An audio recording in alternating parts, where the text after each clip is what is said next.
Komið þið sæl, ég heiti Ingibjörg Hjaltadóttir og þetta er fyrirlestur númer 2, þar sem fjallað framkvæmd, leiðbeiningar og vinnusmiðjur. Og best er að hafa við höndina bæði eyðublaðið og leiðbeiningabókina. En gagnasafnið er ekki spurningalisti, heldur er þetta tæki til þess að skrá upplýsingar á kerfisbundinn hátt. Og þessi skráning byggir á nákvæmri upplýsingaöflun og klínísku mati. Við getum ekki skráð allar upplýsingar einstaklingin eða skjólstæðingin í ræmatið, en það á að varpa ljósi á færni og getu hvers einstaklings. Þeir sem að gera matið þurfa að hafa lært matið eða kynnt sér það mjög vel hvernig það er gert og það tryggir að allir gera matið eins. Það sem þú gerir er að þú horfir á allar upptökurnar hérna á síðunni, lest svo æfingasögurnar og leið og þú ferð að vinna úr æfingasögunum og gera matið og skrá á eyðublaðið, þá lestu jafn óðum leiðbeiningabókina, þannig að skilgreiningar á bakvið hvert atriði. Og síðan þegar þú ert búin að gera matið þá ferðu yfir hvort að þitt mat er rétt, hvort að þú komist að rétti að sömu niðurstöðu og kemur fram í svarblaðinu sem fylgir æfingasögunum.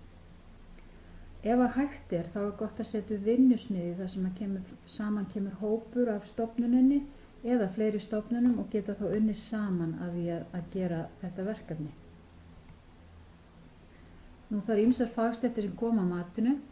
Gert er ráð fyrir þessi hjúkrunarfræðingur sem að bera ábyrgð á matinu og skráningunni heldur utan þetta, en með henni geta verið ýmsir sem að taka að sér ákveðna parta af matinu og þar eru læknar, iðjuþjálfar, sjúkraþjálfarar og sjúkraliðar, en hjúkrunarfræðingurinn heldur utan gerð matsins. Matið er til í 2 lengdum. Fullt mat eða Intera MDS 2.0 fullt mat eru 396 atriði það bil og síðan er styttri útgáfa og þar hefur verið fækkað niður atriðum. Þau eru það bil 289 atriði og sýna alla helstu útreikninga leið alveg eins og langa matið. Mælitækinu er skipt upp í hluta eða kafla og hver hluti hefur sinn bókstaf og undir hverju af þessum kafla eru svipuð atriði skráð, eins og undir kafla G þar er líkamleg færni og vandamál skráð, undir kafla H þar er verið að skrá stjórn á þvægi og hægðum. Hvenær á að gera matið? Það er gert ráð fyrir að ræmat sé gert hérna á Íslandi 3 sinnum á ári eða oftar. Gert er ráð fyrir að sé gert stutt eða langt mat á tímabilinu 1. mars til 31. maí ár hvert. Langt mat er alltaf gert á tímabilinu 1. júní til 31. október og síðan aftur stutt eða langt mat á tímabilinu 1. nóvember til 29. febrúar.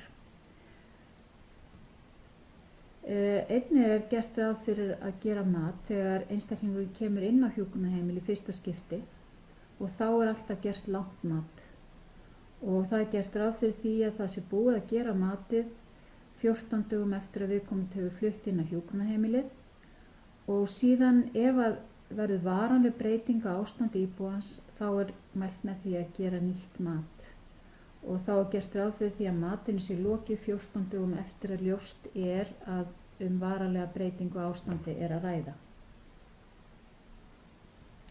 Það er ágætt að gera sínar vinnureglur og með því að gera matið alltaf á sama hátt, þá styttir að tíman og maður verður fljótar og fljótar að gera matið. Það þarf alltaf að hafa leiðbeiningabókina við hendina því að við þurfum að geta flett upp atriðum. Því það er ekki hægt að muna allt sem kemur fram í leiðbeiningabókinni.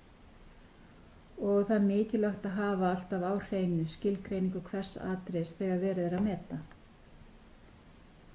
Það er ekki nauðsynlegt að það sé verið að skrá matið í réttri röð, það þarf ekki að byrja á A og taka svo B og C, heldur bara í þeirri röð sem hentar þér best, en það sem við mælum með er að fólk klári hvern hluta eða kafla fyrir sig. Þannig að ef þú ert byrjað á kafla A, klára þá kafla A áður og byrja á næsta kafla sem þú vilt taka fyrir. Nú það er merkt við með 0 þar sem ekki um vandamál að ræða eða það þýðir nei og það er merkt við með 1 ef vandamálið er til staðar sem þýðir já. Og síðan í mæltækinu er fullt af mismunandi kóðum sem eru mjög greinilega sett fram í hverjum parti og þá notar maður það númer sem kemur fram í kóðanum og er í samræmi við ástand einstakling sem verið að meta. Nú það er ein dagsetning sem er mikilvægust í þessu mati og það er lokadagsetning mats og er alltaf skráð í atriði A3A undir persónuupplýsingar og þá vitum við að þessi dagsetning er þá alltaf síðasti dagurinn í matstímabilinu. Atriðin eru metin með tilliti til ákveðins tímabils en þegar margir eru að meta og það eru mörg mismunandi tímabil þá er það sameiginlegt að ef að metið er í 7 daga þá er síðasti dagurinn þessi dagsetning sem er lokadagsetning matstímabils.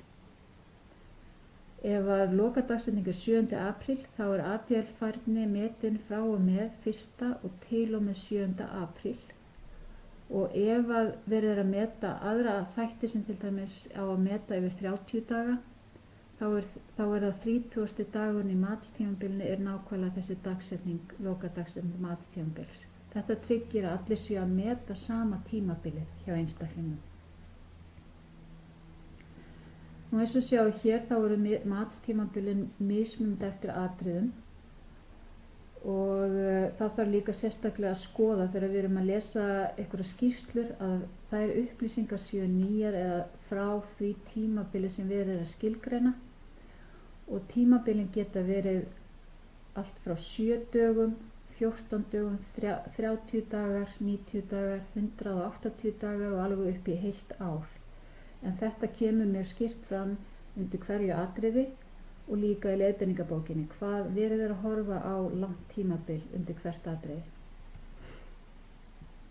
Nú ef að fólk er að nýkomið á hjúkrunarheimilið og það er atriði sem verið að spurja sem á að meta yfir 90 daga, ekki sleppa því atriði, heldur þá þarf að nota upplýsingar á sjúkraskrá, spurja einstaklingin sjálfan eða tala við fjölskyldu. Og þetta er svona þær upplýsingar sem eru þá fengnar þegar viðkomandi kemur inn eða flytur inn á stofnunina eða öldrunarstofnunina. Nú upplýsingarnar koma víða að. Það er gott að byrja á að lesa yfir skráðar upplýsingar. Þá eru að tala um sjúkraskrá, hjúkrunarbréf, hjúkrunarupplýsingar, allt það sem að liggur fyrir og skráð einstaklingin. Og þessar upplýsingar þarf svo að fá staðfestar með því að tala við íbúan, fjölskylduna og starfsmenn. Það er alltaf best að geta rætt við íbúan sjálfan en hann er ekki alltaf í stakk búinn að segja frá sjálfur. Og ef maður getur tekið viðtal við einstaklingin sjálfan þá er best að finna sér stað þar sem maður getur verið í næði með íbúanum og sömuleiðis getur verið þörf á því að gera mat eða fylgjast með íbúanum hvernig hann framkvæmir ákveðna hluti. Nú það er gott að ræða fjölskyldu íbúans eða þann stuðningsaðila sem hann hefur. Því að þessir aðilar geta veitt okkur mjög mikilvægar upplýsingar, bæði varðandi heilsufarssögu, styrkleika og veikleika einstaklingsins og hvað hann er vanur að gera áður en að flytur inn á hjúkrunarheimilið. Og þetta viðtal, það getur reynst okkur mjög gott í því að mynda traust samband við íbúan og fjölskyldu hans. Þetta sýnir honum að það er verið að safna upplýsingum og það er áhugi fyrir öllum þeim atriðum sem tengist þessum ákveðna íbúa eða einstaklingi. Nú við þurfum líka að ræða við annað starfsfólk sem er að annast einstaklingin og sérstaklega starfsfólk sem hefur dagleg náin samskipti við íbúan. Og það við þurfum að ræða við manneskjuna sem sjálfan starfsmannin sem var að annast íbúan, ekki fá upplýsingar frá þriðja aðila og við þurfum að fá upplýsingar færni hans og helst af öllu þá þarf að ræða við starfsfólk á öllum vöktum í þeim atriðum sem það skiptir máli. Nú síðan þurfum við líka að hafa huga okkur sjálf Við þurfum að vera á varðbergi gagnvart því að við höfum kannski hugsanlega einhverja fordóma eða við höfum gert okkur einhverja fyrirframgerðar hugmyndir íbúan og við þurfum að vera meðvituð það. Og síðan það okkar reynsla, klínísk reynsla og dómgreind og þekking sem við notum þegar við erum að vega og meta upplýsingar og gera matið. Hér eru nokkri punktar úr leiðbeiningabókinu það hvað gagnlegt þegar við erum að taka viðtöl. Það í fyrsta lagi ef íbúi notar hjálpatæki, gleraugu eða heyrnartæki, þá nauðsynlegt hann sé með þau í viðtalinu og staðurinn þar sem viðtalið fer fram, það þarf að vera góð lýsing, það þarf að vera þægilegur staður, þægileg sæti og við þurfum að fyrirfram að reyna að tryggja það að verði sem minnst truflun og meðan viðtalinu stendur. Við reynum að setja andspennis íbúanum og ná augnsambandi við hann og leið og við tökum viðtalið þá erum við líka að fylgjast með og meta íbúan og fylgjast með hann. Þegar á meðan að matinu stendur, jafnóðum eða þegar matinu er lokið, þá er niðurstaðan ykkar, klíníska matið ykkar, síðan skráð inn í skráningakerfi hjá fyrirtækinu Stega sem heitir Intereye MDS 2.0, heildrænt hjúkrunarheimilismat. Og þegar búið að gera matið, skrá inn öll atriði, að þá hægt að staðfesta matið og þá hægt að keyra út ýmsar skýrslur úr þessu skráningakerfi, bæði íbúan sjálfan og líka upplýsingar deildina, stofnunina og sjá samanburð hjá ykkur. Og hérna eru svona þær skýrslur sem eru til í boði og auk þessa líka. Það er að fá íbúalista, það er að skoða gæðavísa, það er að sjá þyngdarstuðlinn og síðan er líka hægt að taka út gögn og hlaða niður á Excel og vinna þá með þau sérstaklega. Takk fyrir.